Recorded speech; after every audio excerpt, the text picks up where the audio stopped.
देखेंगे 4 सालों में 2018 में इसकी संख्या 37 पॉइंट कुछ थी, 7 लाख कुछ करोड़ था। आज के डेट में 3.5 लाख हो गया, तो 50% तो ऐसे ही कम गया है। 2018 में ही था। मैं इस बात को एक बार क्लियर कर दूं कि बिल्कुल 2018 में जो इसका सर्कुलेशन था टोटल, अगर हम बात करें तो 33,586,000 करोड़ 2000 के नोट थे, जिसका वैल्यूएबल लगभग 6,73,000 करोड़ होता है।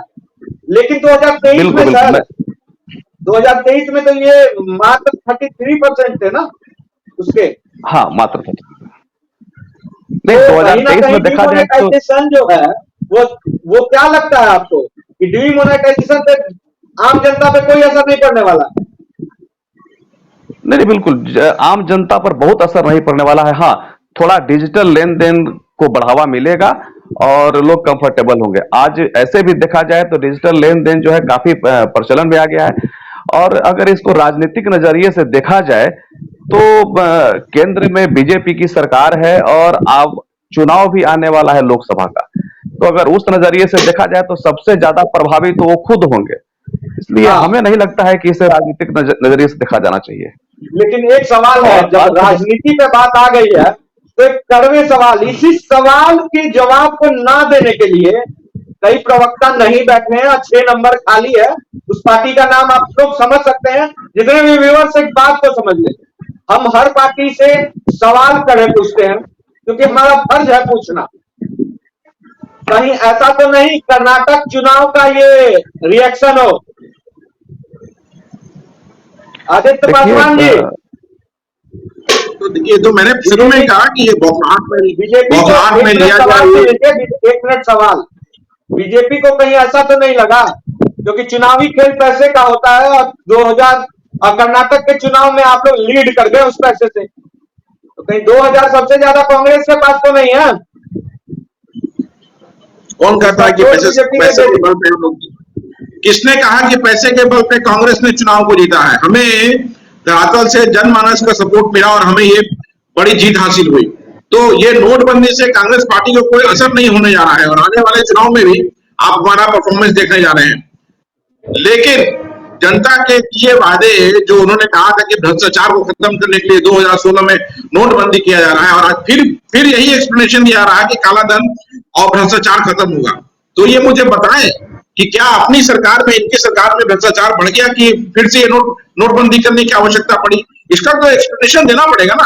अब जैसे हमारे पहले साहब जो बोल रहे थे, डिजिटल जो है वो डिजिटल माध्यम से फाइनेंसिस का इस्तेमाल हो रहा है कंट्री में, वो बढ़ा है पिछले कुछ सालों में। और आज के डेट में जितने भी ट्रांजैक्शन है, मैक्सिमम ट्रांजैक्शन रिकॉर्डेड होता है। और जब जीएसटी कलेक्शन भी अच्छी हो रही है हमारी, तो ये करने का औचित्य क्या था? ये सवाल मैं अभी तो भारतीय जनता पार्टी के हमारे कोई की तरफ से कोई है नहीं, तो मैं पूछता हूं उनसे कि आखिर ये करने का औचित्य क्या था? और आपने कल किया, और कल इसकी होर्डिंग से जो पैसे बंद पड़े थे वहां पे गोल्ड के प्राइसेस को गुजरात में प्रीमियम लेकर के लोग गोल्ड लेना शुरू कर दिए। तो ये पैसा कहां जाएगा? क्या दिखाता है ये? और ये मैं खुद से नहीं बोल रहा हूं, ये हेडलाइन था आज का, ये हेडलाइन था आज का। ये 10-10 हजार रुपया पर ट्रेन ग्राम्स में एक्स्ट्रा पैसा देकर गोल्ड खरीदा, और ये बढ़ेगा।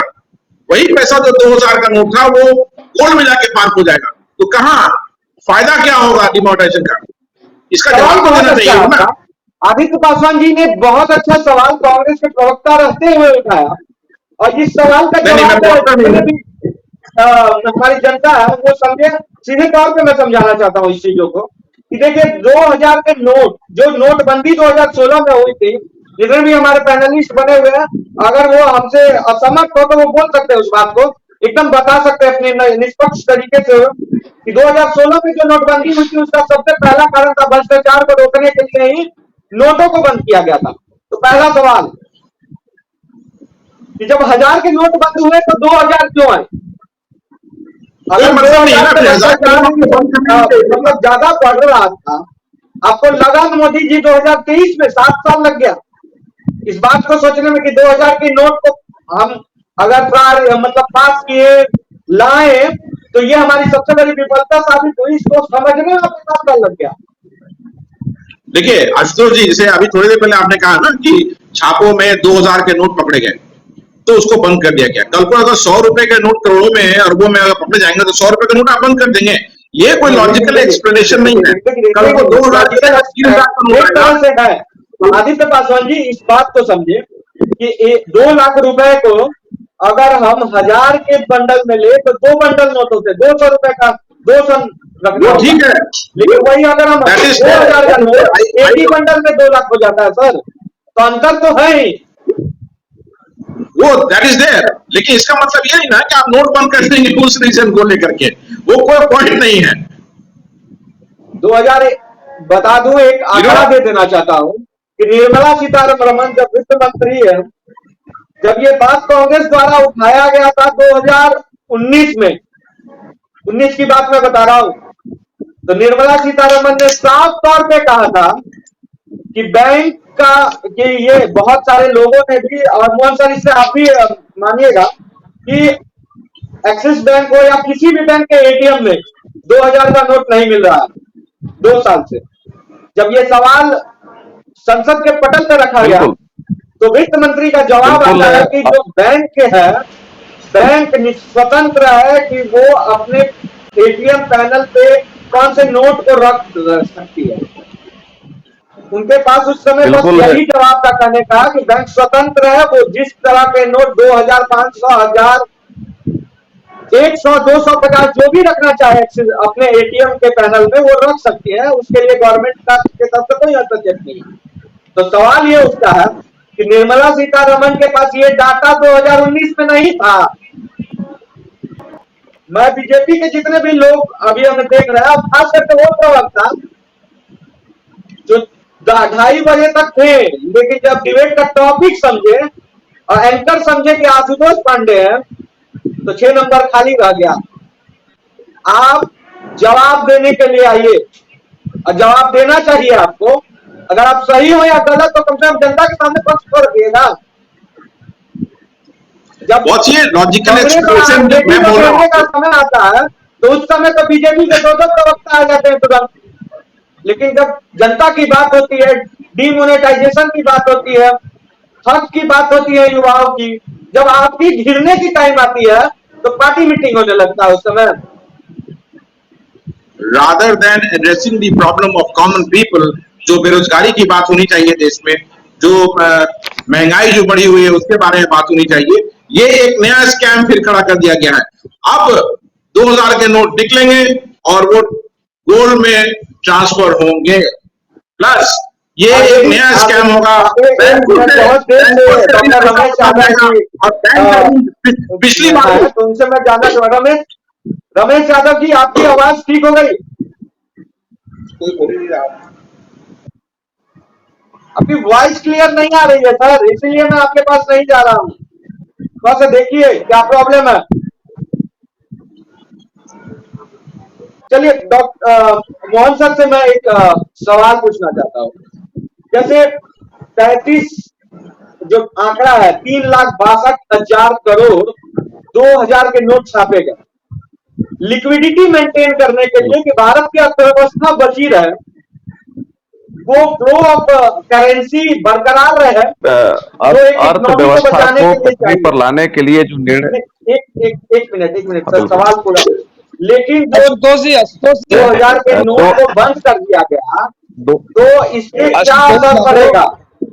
अब सवाल बोलिए सर, जवाब। आशुतोष अब आवाज जा रही मेरी? बोलिए मोहन सर। आशुतोष जी, बिल्कुल आपने सही कहा कि भारत की अर्थव्यवस्था को पटरी पर लाने के लिए ही 2000 के नोट चलन में आए थे, और 1 साल बाद 2016 में अगर कहा जाए नोटबंदी हुई थी, ठीक 1 साल बाद 2018 में जब इसका रिव्यू किया गया, तब जो है लगभग 37% इसका चलन था मार्केट में और अर्थव्यवस्था को जो है सुदृढ़ कर रहा था।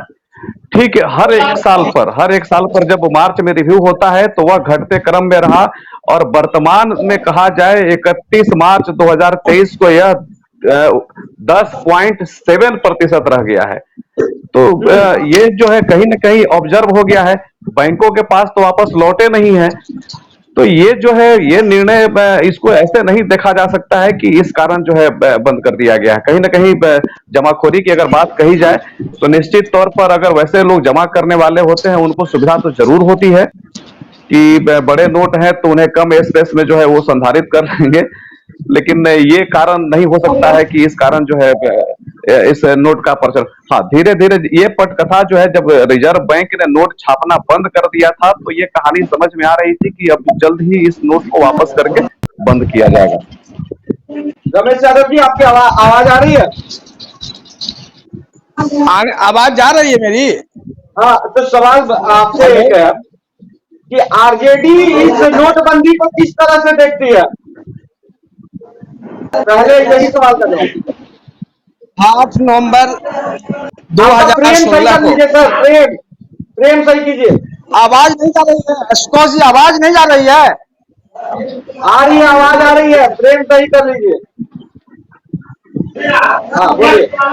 अरे देखिए, 6.5 साल बाद आरबीआई ने 2000 नोटों का जो परिचालन बंद करने का जो फैसला लिया, उससे देश में और मेरे समझ से जो भाजपा समर्थक लोग हैं 2000 के नकली नोट छपवा करके और चुनाव में उस पैसे का उपयोग करना चाहते हैं, और ये नोटबंदी के नाम पर आरबीआई में सारा पैसा जो जाली नोट है 2000 का वो जमा होगा। और आपको मालूम है कि नोटबंदी से अर्थव्यवस्था को गहरा जख्म मिला, असंगठित क्षेत्र तबाह हो गए, करोड़ों बेरोजगार हो गए, एमएसएमई ठप हो गया। ये नौटंकी कर रही है और माननीय नरेंद्र मोदी जी केवल रिसर्च कर रहे हैं, लोगों को ठगने का काम कर रहे हैं, गुमराह करने का काम कर रहे हैं। इस नोटबंदी से चलिए, ठीक है। भाजपा को हेलो, हाँ ठीक है, बहुत अच्छा, बहुत अच्छा। आदित्य पासवान जी, अब एक सवाल है आपसे, अब बहुत गंभीर सवाल है। अगर सरकार कोई काम नोटबंदी जो की है, अभी 2000 के नोट को एक चीज क्लियर है कि जो आरबीआई जो है 2 साल से बंद कर दी थी नोट छापना, और 50% नोट आरबीआई के पास आ भी चुका है। तो लिक्विडिटी ऑफ फ्लो ऐसे भी मार्केट में 2000 का कम ही था ना, इस बात को तो मानते हैं ना। तो अगर काले धन को लोगों के पास जो अवैध संपत्ति है उस पे एकाएक गवर्नमेंट ताला लगाना चाहती है नोटबंदी करके, तो प्रॉब्लम कहाँ आ रही है कांग्रेस को? नहीं, देखिए, इस स्टेप से ऐसा नहीं है कि नोटबंदी जो अभी जो 2000 के नोट जो बंद हुए, इस स्टेप से कोई नोट निकल के सरकार के पास जा रहे हैं, ऐसा होने नहीं जा रहा है। ये सब किसी न किसी तरीके से वो, जैसे मैंने बताया आपको, फॉरेक्स में, गोल्ड में वो कन्वर्ट होगा ही होगा। पिछली बार भी हुआ। प्लस अगर बैंक में जाएंगे तो बैंक कर भी इसको एक्सचेंज करने के लिए जो लास्ट टाइम जो हुआ था, जैसा वो एक तरह से स्कैम है, वो होगा।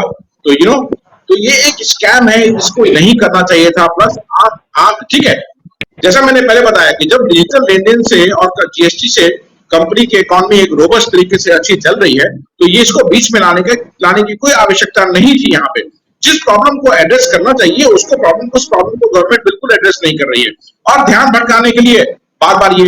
अब देखिए, कर्नाटका चुनाव आया, हम लोगों ने बड़ी अच्छी जीत हासिल की वहां पे।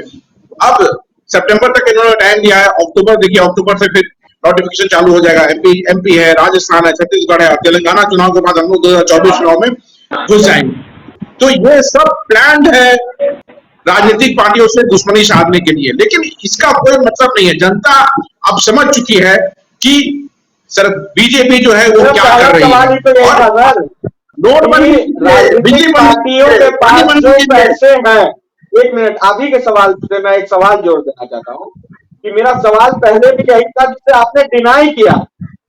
मेरा सवाल ही यही था कि राजनीतिक पार्टियों के पास जो पैसे हैं उसे कमजोर करने के लिए ही ये डिमोनेटाइजेशन लाया गया।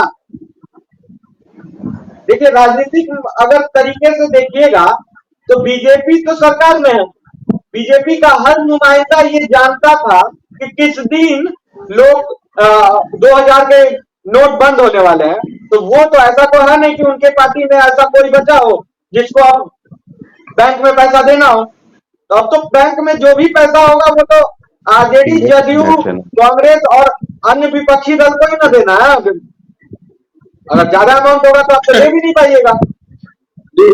ये बिल्कुल निराधार बात है, ऐसी कोई बात नहीं है। ये आपका कहना बिल्कुल सही नहीं है, ये मैं इससे इत्तेफाक नहीं रखता हूं। पहला चीज। दूसरा ये है कि जब 2016 में जब नोटबंदी हुई थी, सरकार ने क्या कह के नोटबंदी किया था, आप याद कीजिए उसको। और आज भी वही एक्सप्लेनेशन दे रही है। तो मैं फिर से रिपीट कर रहा हूं उसको कि 2014 से अभी तक की सरकार आपकी चल रही है। आप कहते हैं कि हमने भ्रष्टाचार को मिटाया है या उसको खत्म करने के लिए हम स्टेप्स ले रहे हैं। तो क्या आपकी गवर्नमेंट फेलियर है कि फिर आपको ये करना पड़ रहा है? और ये तो मजाक चल रहा है क्या?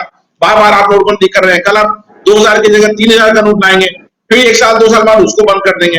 तो ये वही है, जंगल में अगर शेर जब राजा नहीं होता है और पेड़ पे कूदने वाले को अगर सत्ता दे दी जाए तो क्या होगा? बस वही हिंदुस्तान में हो रहा है।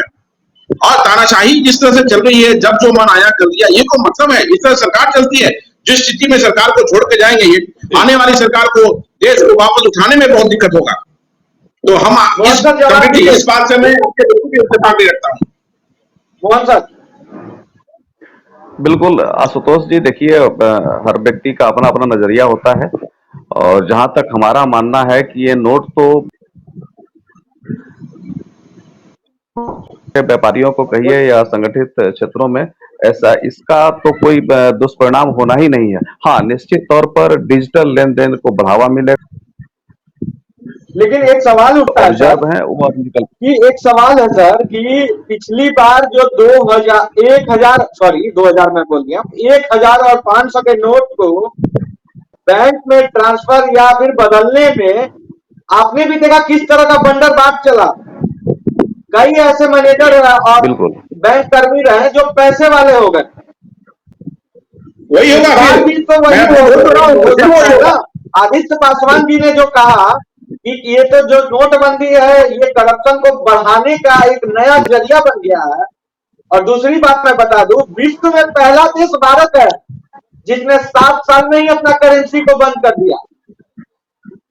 और भारत के इतिहास में पहला करेंसी है 2000 रुपए का नोट, जो मात्र भारत के इतिहास में भी 7 साल चला। 7 साल के बाद एक डिजिट को बंद कर देना, ये कहीं ना कहीं अर्थव्यवस्था को तो कमी पहुंचाती है ना सर। बिल्कुल, अर्थव्यवस्था को नुकसान तो थोड़ा बहुत होना ही। इंटरनेशनल लेवल पे इमेज क्या बनेगा हमारा कि हम तो ऐसे देश है जहाँ पे पैसा ही 7 साल में बंद हो जाता है, दूसरा नोट आता है। का नोट बंद कर दिया गया था तो मार्केट में रुपए नहीं थे। आज जो है स्थिति है कि 500 के नोट मार्केट। हाँ बोलिए। नोट जो 2000 का नोट सरकार ने उस समय निर्णय लिया था, तब भी यह बात आई थी कि 2000 के नोट जो है बहुत जल्द बंद कर दिए जाएंगे, क्योंकि उस समय जो है अचानक से अर्थव्यवस्था संभालने की मजबूरी। आज जो है, आज स्थिति बिल्कुल डिफरेंट है। आज लोग, आज अगर देखा जाए तो 59 पॉइंट कुछ देखा जाए, छोटे से गांव कस्बों में दुकानदार हैं। इवन बोलिए। ठीक है, आपके पास ब्रेक हो रही है। मैं एक चीज समझ गया हूँ कि आप कहना ये चाह रहे हैं कि गांव दुकान, गांव चाय वाला से लेकर गुपचुप वाला तक डिजिटल हो गया। 2000 की नोटबंदी से उतना आम आदमी पर असर पड़ने वाला नहीं है। मूल रूप से यही है कि जो जमा किए 2000 के रुपए, हमारे पास तो नहीं है सर 2000 रुपए। 2000 रुपए नहीं है पर्स में, तो मुझे तो टेंशन नहीं है। आदित्य पासवान जी जवाब ये कहना चाह रहे हैं। रिपीटेडली एक ही बात कर रहा हूं कि देखिए, a large part of the earning population is doing banking through transactions and making payments through UPI IDs। और जो रोबस्ट कलेक्शन है जीएसटी का, तो उसके बाद अगर ये ठीक चल रहा है तो ये बिल्कुल अनकॉल्ड फॉर था। और ये क्लियरली दिखाता है कि विंडिक्टिव पॉलिटिक्स है बीजेपी की है। तो ये अपनी विफलता को छुपाने के लिए नोटबंदी लाई है सरकार ने। 100%। चलिए मैं 100% वही बेचैनी है जाना चाहता हूँ। जो हार हुई है, कृष्णा जी, मैंने हार आपके हुई है, सवाल पे वो एक मिनट आदित्य पासवान, आपने कहा कृष्णा जी, आपके सवाल को मैं होल्ड किया था इसलिए क्योंकि उसका जवाब मेरे पास बहुत सटीक था। आपने कहा कि सिर्फ बीजेपी ही हमेशा अपने संसाधनों का दुरुपयोग करती है, तो आप लोग भी कहां संसाधनों का दुरुपयोग करने से कम हुए? कहा एक इस प्रकार बिहार नोटबंदी में, करके क्या साबित किया बिहार में बीजेपी के लोगों ने? एक मिनट, बिहार में एक यूट्यूबर को लगा दिया जाता एनएसए, वो आतंकवादी था जो आप एनएसए लगा दिए। चलिए, बहुत बढ़िया सवाल किया आपने, इस पर मेरी जवाब सुन लीजिए। बहुत अच्छा सवाल किया है आपने। बहरहाल ये मुद्दा से हटके है, लेकिन फिर भी मैं इसका जवाब आपको दे दूं। क्या है इसलिए आप मुझे जवाब दिए? नहीं, आपको बोलने का मौका सुन दे रहा लीजिए, हूं। मेरी जवाब सुन लीजिए। आशुतोष जी, मेरी जवाब सुन लीजिए।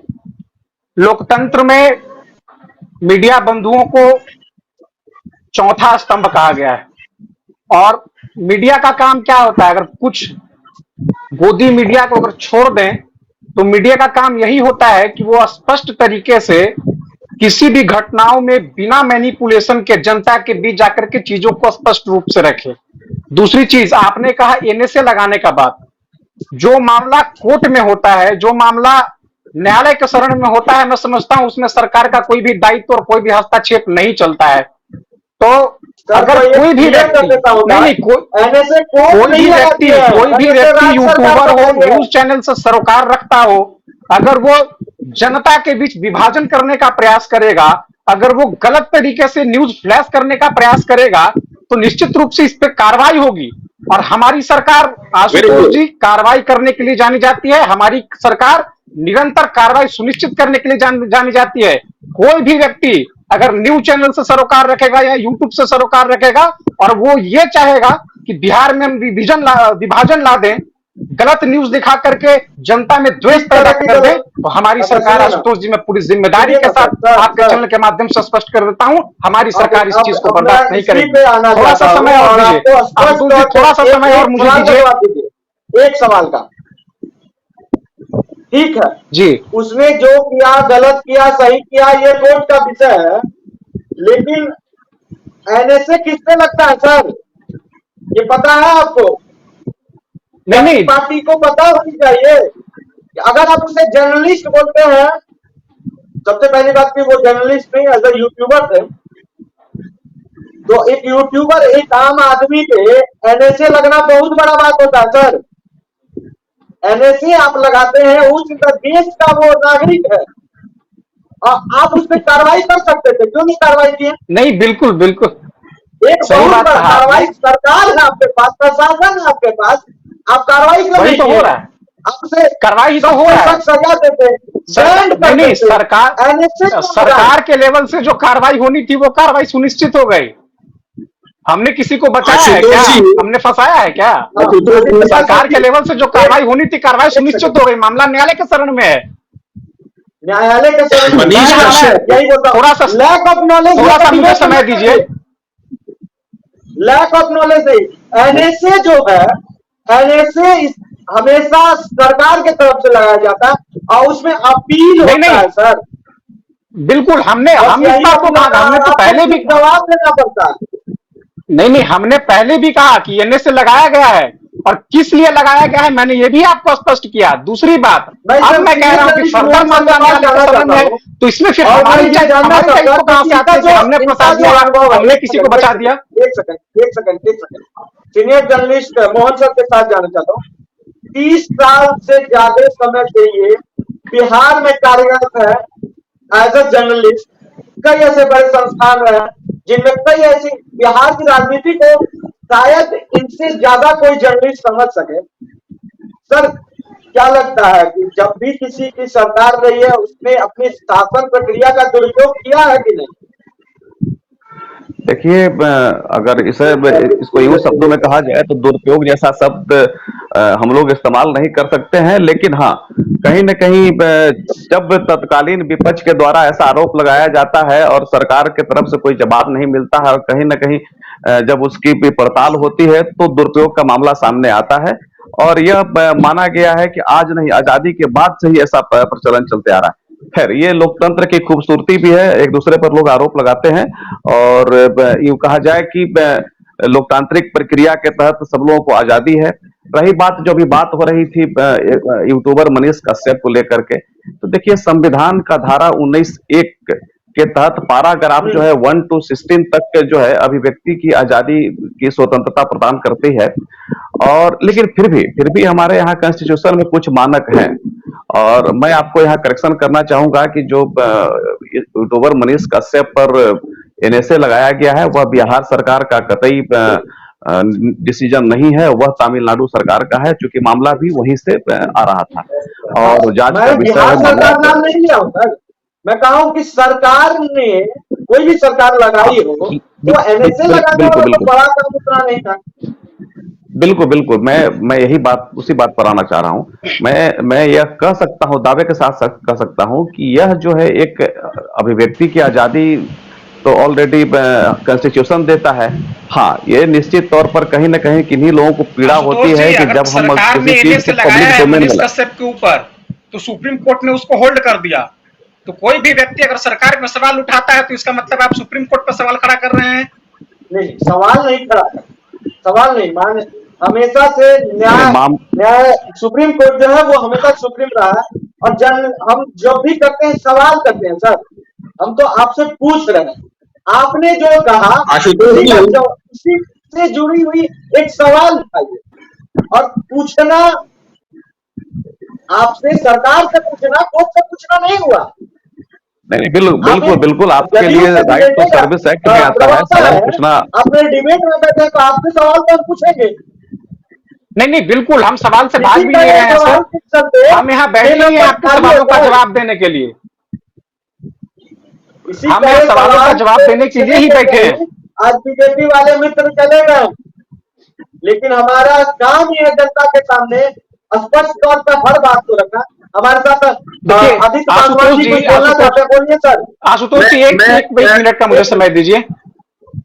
बोलिए सर। 1 मिनट मुझे सुन लीजिए आशुतोष जी। आपने कहा कि मनीष कश्यप के ऊपर निश्चित रूप से तमिलनाडु सरकार ने एनएसए लगाया था और अगर कोई भी व्यक्ति विशेष, चाहे वो किसी भी राजनीतिक पार्टी से सरोकार रखे या कहीं से भी रहे, कोई भी व्यक्ति विशेष अगर सरकार पर सवालिया निशान खड़े करती है, सरकार के द्वारा लगाए गए धारों पर या सरकार के द्वारा लगाए गए एनएसए पर सवालिया निशान खड़ी करती है, तो सुप्रीम कोर्ट ने तो उसे होल्ड कर दिया, तो इसका मतलब आप सुप्रीम कोर्ट पर सवाल खड़ा कर रहे हैं? नहीं, ये कैसा लोकतंत्र है भाई? क्या आपको न्यायालय पर भी भरोसा नहीं है? सुनिए, मेरा सवाल पहले एक बार फिर से सुन ले, मैं इसे दूसरी भाषा में बता देता हूँ। मनीष कश्यप ने सही किया या कोर्ट का विषय, लेकिन एनएसए लगाना, एनएसए उसी पे लगता है सर जो राष्ट्र की एकता, अखंडता, देश को असंतुलित करना चाहता हो, बांटना चाहता हो। तो ऐसे में अगर ऐसा बोलिएगा तो हम हर पार्टी से 10 लोगों का नाम बता देंगे तो अराजकता फैलाना चाहते हैं। नहीं, एक बात हमको बताइए, मनीष कश्यप जी के यूट्यूब पे कितने लोग जुड़े हुए थे, कितने व्यूज आते थे? तो नहीं, एक बात बताइए, तो क्या वो एकता का परिचय दे रहे थे? मनीष कश्यप से मतलब नहीं है मुझे, नहीं ठीक है, उनसे मतलब नहीं है, लेकिन मतलब है जिसे तमिल जो अगर सरकार के खिलाफ बोलेगा तो मतलब आप एनएसए लगा दीजिएगा, आपका तो बिल्कुल नहीं, मतलब यही है।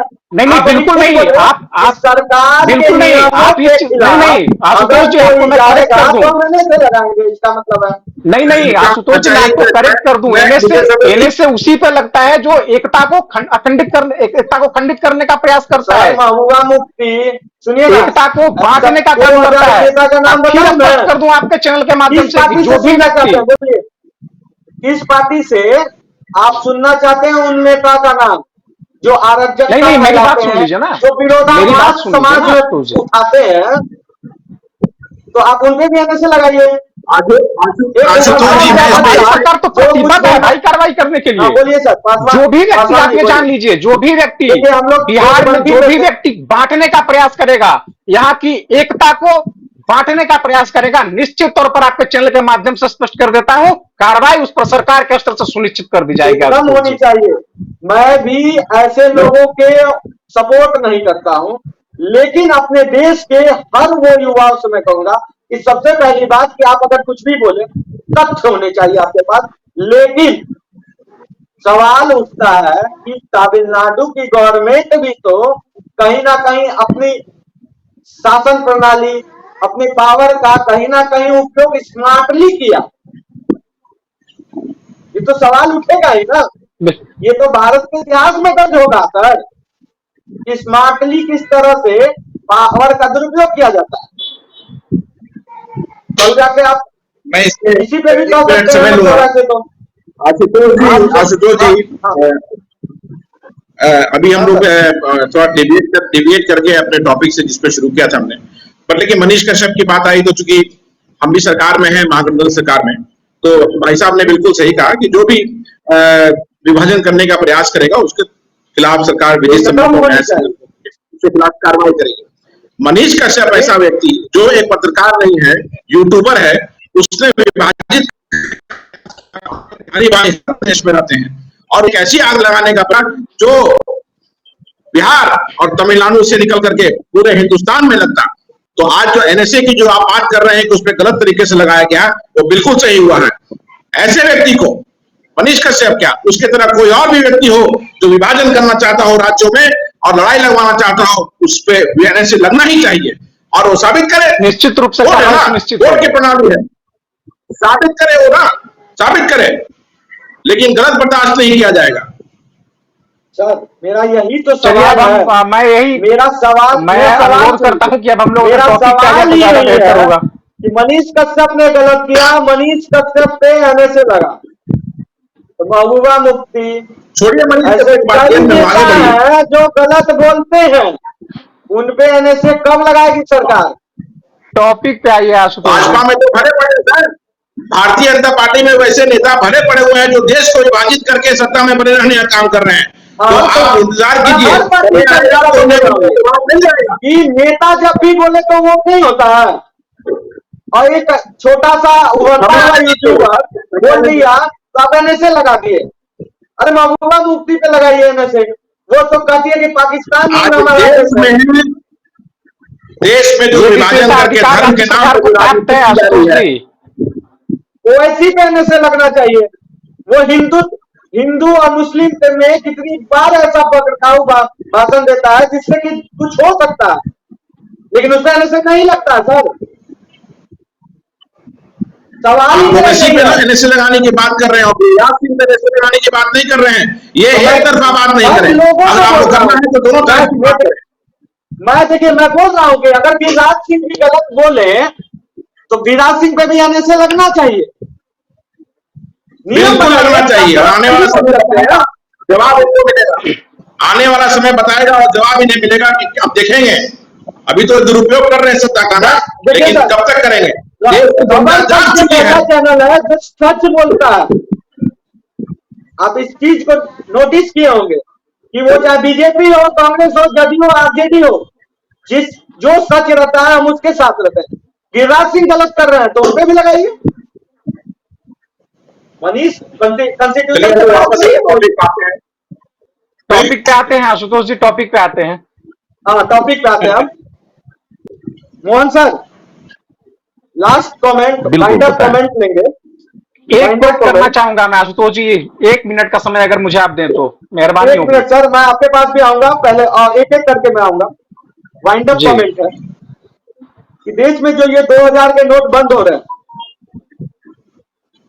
इससे बिजनेसमैन या जो भी कॉर्पोरेट घराने से रखते हैं ताल्लुक, छोटे हो या बड़े, उन पर क्या असर होने वाला है? देखिए छोटे छोटे व्यापारियों पर असर तो होने वाला है। जैसे ही कल यह अनाउंस हुआ उसके बाद छोटे छोटे व्यापारी जो है 2000 का नोट लेना बंद कर दिए हैं। निश्चित तौर पर जिन लोगों के पास ऑब्जर्व है वो पेट्रोल पंप और ऐसे प्रतिष्ठान की ओर दौड़ रहे हैं जहां वो इजी गोइंग अपने नोट को दे सके। तो छोटे व्यापारियों पर असर तो पड़ा है, लेकिन इसका बहुत असर पड़ने वाला नहीं है, क्योंकि अब जो है अब तो आप समझ सकते हैं कि जब एक सब्जी विक्रेता और एक चाय बेचने वाला है तो बहुत असर नहीं पड़ने वाला है। कॉर्पोरेट में तो खास करके बिल्कुल नहीं, क्योंकि डिजिटल पेमेंट जो है आज की डेट में इस जो 2000 के नोट बंद हुआ है, डिमोनेटाइजेशन, सेकेंड डिमोनेटाइजेशन होने के बाद आपकी पार्टी का क्या मतलब अगला मूव क्या है? नहीं, मैंने तो कहा ना कि ये अनकॉल्ड फॉर डिसीजन था और ये एक नए स्कैम को जो 2016 में हुआ था, फिर उसकी पुनरावृत्ति हो रही है ये, और ये जरूरत नहीं थी इसकी अभी। अब उस चीज पे हम लोग फिर से जाएंगे, अगर उसी बातों को मैं रिपीट करूं कोई पॉइंट नहीं है, लेकिन मैं ये जरूर कहूंगा कि जो अभी इस तरफ जाने की आवश्यकता बिल्कुल भी नहीं थी, ये अनकॉल्ड है। जब सब चीजें सही चल रही हैं, अगर जो सरकार कहती है और क्लेम भी करती है कि चीजें सही चल रही हैं, इकोनॉमी वाइज हम ग्रो कर रहे हैं, तो ये करने का कोई तात्पर्य नहीं था। और अब किया गया है ये, तो सरकार अपनी बातों में ही खुद फंस रही है कि भ्रष्टाचार और कालाधन इससे गायब है। तो 2016 में आपने जो किया वो मतलब आप सक्सेसफुल वहां नहीं है, तो कितनी बार ये चीज करते रहेंगे? कल आप 3000 का नोट लाएंगे, 4000 का नोट लाएंगे, उसको भी 2 साल बाद बंद कर देंगे क्या? तो ये गलत हुआ है। ये देश को, देश की इकोनॉमी को, देश की जनता को इस्तेमाल किया रहा है विंडिक्टिव पॉलिटिक्स में। अगर नरेंद्र मोदी जी भारतीय जनता पार्टी को राजनीतिक दलों से लड़ना है तो 1 to 1 लड़ाई कीजिए। इसमें देश की इकोनॉमी को और देश की जनता को बीच में लाना चाहिए। जो मुद्दे जो एड्रेस करना आज के डेट में जरूरी है, वो जो महंगाई का मुद्दा है, बेरोजगारी का मुद्दा है, उसको वो एड्रेस होना चाहिए। ये बार बार इस तरह से घुमा के चीजों को बौखलाहट में, कर्नाटक चुनाव में जो हार हुई उसको बौखलाहट में ये दिया हुआ स्टेप है। और आप देखिए सितंबर तक दिया गया, सितंबर के बाद फिर इलेक्शंस के नोटिफिकेशन आ जाएंगे। मध्य प्रदेश है, राजस्थान है, आपको छत्तीसगढ़ है, तेलंगाना और के रास्ते होते हुए 2024 के चुनाव में हम लोग घुस जाएंगे। तो ये सब प्री प्लान है। इनको लगता है कि ये नोटबंदी करने से ये हमें हताश कर देंगे या विपक्षियों को हताश कर देंगे, जो कि ऐसा कुछ है नहीं, क्योंकि हम धरातल से जुड़े हैं, जनमानस का सपोर्ट मुझे हमें मिल रहा है। तो इससे हमें विपक्षी पार्टियों को, खासकर कांग्रेस को, इससे कोई फर्क नहीं पड़ने वाला है। और देश भी समझ चुका है, देश की विचारधारा बिल्कुल बदल रही है। जो इन्होंने भ्रमित किया है धर्म के नाम पे, 2024 इलेक्शन को आप नोटबंदी में किस तरह से देख रहे हैं? बिहार में इसका क्या होने वाला है? बीजेपी बिहार का पहले ही साथ हो गए हैं लोग, आपकी पार्टी की नजर से। नहीं, बिहार में देखिए, आदरणीय मुख्यमंत्री नीतीश कुमार जी के नेतृत्व में हम लोग विपक्षी एकता को मजबूत कर रहे हैं। हमारा एक ही मोटो है कि जिस प्रकार बीजेपी का माइंडसेट चला है, बीजेपी का मोनोपोली है, बीजेपी का आइडियोलॉजी है divide and rule, division in politics, division politics वो लोग करते हैं। तो हम लोगों का एक ही यूएसपी है कि आदरणीय मुख्यमंत्री जी के नेतृत्व में समस्त देश के लोग, समस्त देश के विपक्षी लोग, हम लोग एकजुट हो रहे हैं। और हमारा एक ही एम है, हम लोग ये नहीं कहे कभी किसी भी चैनल में या कहीं भी हमने ये नहीं कहा कि हमारी क्या महत्वाकांक्षा है। हमने सिर्फ एक बात कही है कि देश की जनता को बचाने के लिए जिस प्रकार बीजेपी लोगों को नफरत की आग में ढकेलने का प्रयास करती है, हम लोगों का एक ही अपील है समस्त देश के लोगों से कि सब लोग एकजुट हो जाए, विपक्षी एकता को हम लोग मजबूत करें और इनके डिवीजन पॉलिटिक्स पे हम लोग आने वाले चुनाव में कड़ा प्रहार करेंगे। एक चीज मैं कहना चाहता हूं सर, समय का कहावत है कि थोड़ा जल्दी करिए। एक मिनट बस आशुतोष जी।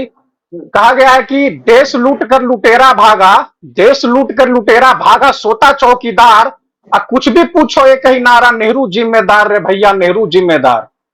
अरे भाई, जनता देश की वोट दी है आपको, आपसे पूछेगी तो आप कहिएगा नेहरू जिम्मेदार।